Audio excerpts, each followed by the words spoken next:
Present simple for routines, habits, and things that are generally true. Welcome. So in this grammar presentation, we will have a look at the present simple for routines, habits, and things that are generally true. We'll have a look at the form, how to make the present simple. We will have a look at the meaning and the usage. Why do we use the present simple? And we'll have a look at the pronunciation, how to pronounce different parts of the present simple.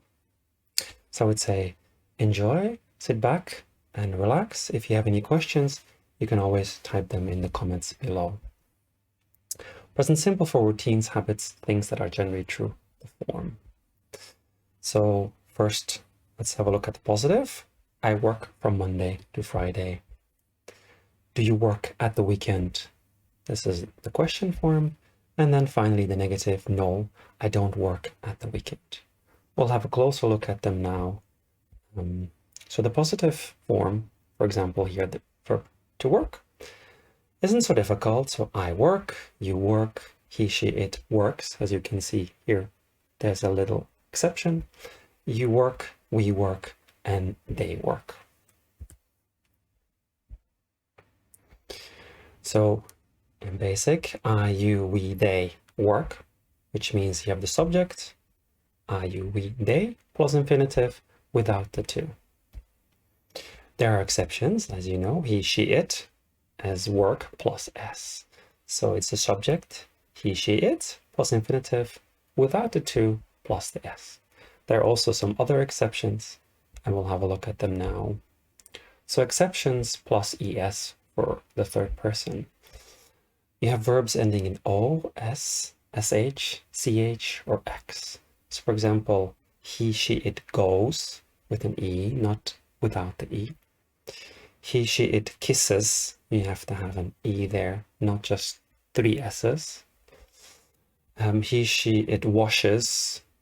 So again, no without the e, but with e. He, she, it matches. Again, you have the e, not without the e. And he, she, it mixes. Again, with e, not without the e. Some more exceptions, ies. So when you have verbs ending in a y after consonant, for example, study becomes studies, ies. For example, with plays is after a vowel, then it just stays the s, not ies in that sense. So if it's a consonant, ies. If it's a vowel, just s. There are some exceptions, verbs, of course. The verb, for example, the verb to be. I am, not I be. You are, not you be. He, she, it is, not he, she, it bees. You are, we are, and they are. So these are for the verb to be, the positive forms. Some other exceptions, like the verb to have, I have, you have, he, she, it has, here not have us, like this. You have, we have, and they have. Then there are some other exceptions, verbs, the modals. The modals, they don't have the plus s in the third person. So he, she, it can, not cans. He, she, it could, not coulds. Should, not shoulds. Must, not musts. Might, not mights. May, not mates. And ought to, not ought to. Oughts to. Let's have a look at the negative form now. The work negative. I don't work. You don't work. He, she, it doesn't work. You don't work. We don't work. They don't work. So you need don't for most. And again, there's an exception for he, she, it, where you use doesn't. Let's have a closer look. So I, you, we, they don't work. So subject plus don't plus infinitive, again without the to. Exception here being again he, she, it doesn't work, not doesn't works. So doesn't, he, she, it plus doesn't plus infinitive without the to. For some more exceptions, again, there's the verbs. The verb to be doesn't need, doesn't, or do. So I'm not I don't be. You aren't, not you don't be. He, she, it isn't, not he, she, it doesn't be. You aren't, we aren't, and they aren't. So as you can see, there is no need for the auxiliary verb don't or doesn't in the negative for the verb to be.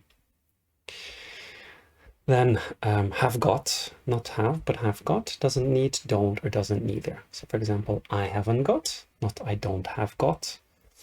You haven't got, he or she hasn't got. You haven't got, we haven't got, and they haven't got. So for the verb have got, you don't need don't. If you just have used the verb have, then you still need auxiliary. I don't have a car. I haven't got a car. That's the difference. Then, of course, we have the modal verbs, which again are an exception. The modal verbs don't need don't or doesn't. So I can't, I couldn't, you couldn't, she, it couldn't, you mustn't, we mightn't, we may not. You can say mayn't, but it's not used very often. And then we oughtn't do this, oughtn't do as well. These are the exceptions for the modal verbs. Let's have a look at the question form. For the question form, that's the problem with the question form. You need to have an inversion. So you have your auxiliary verb first, then you have your subject, and then you have the main verb. So do I work? Do you work? Does he, she, it work? Do you work? Do we work? Do they work? This is the thing that most students have problems with, the inversion. So first your auxiliary verb, do or does, then your subject, and then your main verb. So do I, you, we, they work? Just do plus subject plus infinitive without the to. And of course, the exception is does for he, she, it work, not works. It's again infinitive. So does plus subject plus infinitive without to. Question words. So sometimes you put a question word in front. Where do you or I work? You have inversion, but you just put your question word first. Then you have do, your subject, and then infinitive. Again, the same thing for third person. Does, you need does. Again, you have your question word first. Then you have your do or does. Then you have your subject, and then finally you have your infinitive. Of course, there are some exceptions. Again, the verb to be, again, doesn't need do or does. So am I, not do I am. Are you, is he, she, it. So again, you still have any inversion. You still have the verb first and then your subject, but you don't need the auxiliary verb do or does. Are you, are we, and are they. Exception verbs again, have got, again, doesn't need do or does. So have I got, have you got, has he or she got, have you got, have we got, and have they got. Again, have, subject, and then you still need God, and then whatever follows. Exception for the verbs, again, the modals don't need to do or does. So can I, could you, should he or should it, must you, might we, may they, and ought he or she, or ought it, for example. So again, you still have the inversion, but you don't need to have your auxiliary do or does. So why do you use the present simple? So use the present simple for things that are generally true or habits. So it's something that you do every day. So every day I take the bus to work, which means also in the past, the present, and most likely in the future. But that's why it's generally true and it's a habit, and we use the present simple for this. Again, present simple is used to talk about routine habits that are or things that are generally true. In the morning I wake up, brush my teeth, have breakfast, and take the bus to work. That's a routine. At the weekend, I go to the gym, and in the evening, I watch a movie. Again, habit or routine or something that is generally true. This is something that the person does almost every week, every day, or every month. So it's a routine. That means that the person most likely did it in the past, is doing it probably today and probably tomorrow as well. Routines might vary over weeks and months, but it's still something that you generally have done in the past, you're still doing now, and you will still do in the future. So it's talked about routines and is used with time words. So for example, every morning I get up at 6, or I get up at 6 every morning. You can put it at the front or the back. At the weekend, I sleep till 9. I sleep till 9 at the weekend. On Sunday, I clean the house. I clean the house on Sunday. Once a week, I go shopping. I go shopping once a week. Twice a month, I go to a restaurant. I go to a restaurant twice a month. Once in a while, I come home late. I come home late once in a while. So you can put them in the front or the back, those time expressions. There are other time words or phrases that you can use, and you can use them either in the front or the back of your sentence. Then there's some adverbs that you can use with the present simple. For example, sometimes I take the car to work. I sometimes take the car to work, or I take the car to work sometimes. Sometimes you can put in front, in the middle, or at the back. Usually it's in the front or in the middle. Then let's have a look at the other adverbs. Positive one. I usually take the bus to the shop. I am usually on time. I always arrive on time. I'm always happy. I never walk to work. I'm never late. I often eat lunch at work. I am often angry. I rarely go to the restaurant. I'm rarely sad. So the adverbs, usually, always, never, often, they go before the verb, or they go after, as you can see, the verb to be. In the negative and questions form, do you usually take the bus on Sunday? I don't usually take the bus on Sunday. As you can see, are you often late at work? I'm not often late at work. So adverbs usually go before the main verb. So here, adverbs usually go after the verb to be in the negative and question. So here, the main verb is take. The adverb is before. Again, adverb is before take. Here you have the verb to be. So the verb to be, you, the subject, and then the adverb. Here it's the subject, the verb to be negative form, I'm not, and then you have the adverb. So the adverb goes after the verb to be, before the main verb. Then modals and adverbs. I can usually take the bus on time. I could always get up a little bit earlier. You should never talk to strangers. You must always be on time. They often might look happy. You may rarely enter the class before time, and you ought to always be quiet in the class. So the adverbs, as you can see, they go after the modal and before the main verb in the positive form. Then in the negative or the question form, can you always take the bus on time? No, I can't always take the bus on time. So the adverbs usually go before the main verb.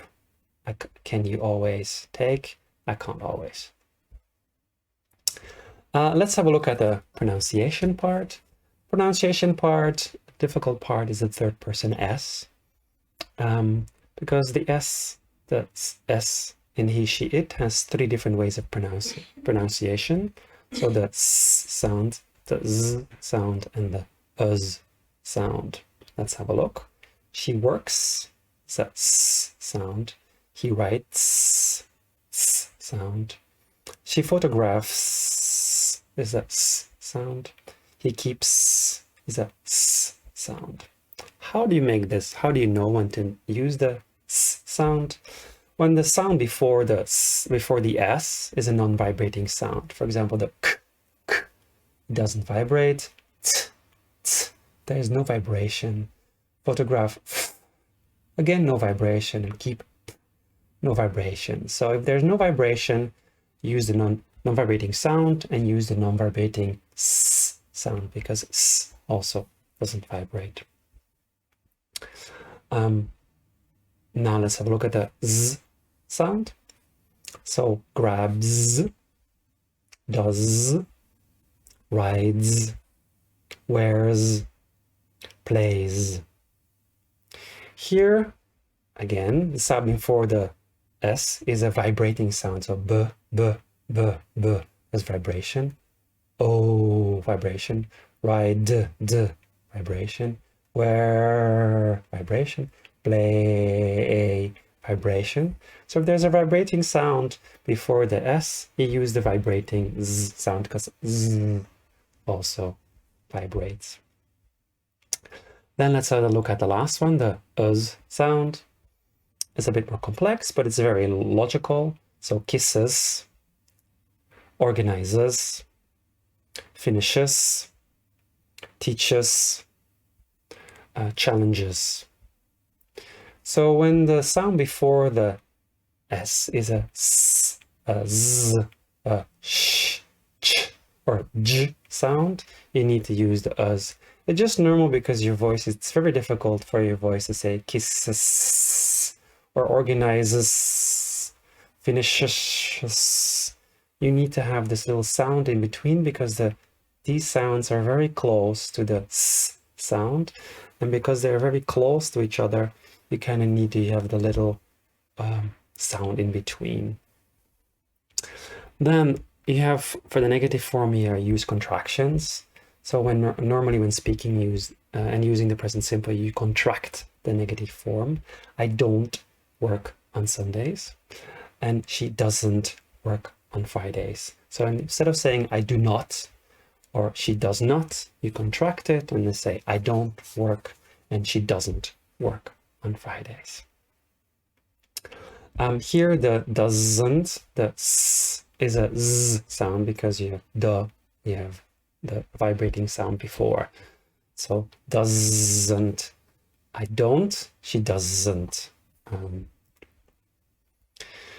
Then there's something, when you put everything you can connect together, you have connected speech. So when speaking, the S from does and the S from she contracts and form one connected sound. So for example, does she work? It's not does she work, does she work, does she work? This kind of connects in one S sound, does she work? Here, does he work? Does, it's a Z sound. Does he work? There's no connection. Does he work? Does she work? Because does connects. Does it work? Again, there is no connection between those things. And then pronunciation positive auxiliary verbs, which means that usually when speaking in sentences, the positive auxiliary verbs like here, do, and does are not really pronounced. They're kind of somewhere in the background. So do you work? Do you work? The do you work? The d it kind of disappears. It's do you work? And the main thing that you hear is you work. These are the two things that are you hear. Does he go to school? Does he go to school?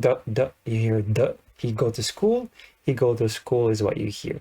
That's why people have difficulty making the questions, because you don't really hear this auxiliary verb when speaking. Your brain doesn't pick it up and it's not really pronounced. So on the other hand, when you're talking in negative forms, don't and doesn't are pronounced and you hear them because it's negative. Otherwise it's very difficult. Did you say you do or you don't? I didn't really hear this. So I don't work, don't is stressed. She doesn't study, doesn't. She doesn't study, doesn't is stressed, because you need to know these things. This was kind of the end of the presentation. If you have any questions or comments, you can write them in the comments below and I will help you. For more practice, there's a website where you can do some more practice, some grammar practice, some exercises, and I will put it in the comments below. If you need some more information, you can find me on Instagram, YouTube, LinkedIn, Facebook, and Twitter. I hope you have enjoyed this presentation, and I hope to see you some other time in some other presentation.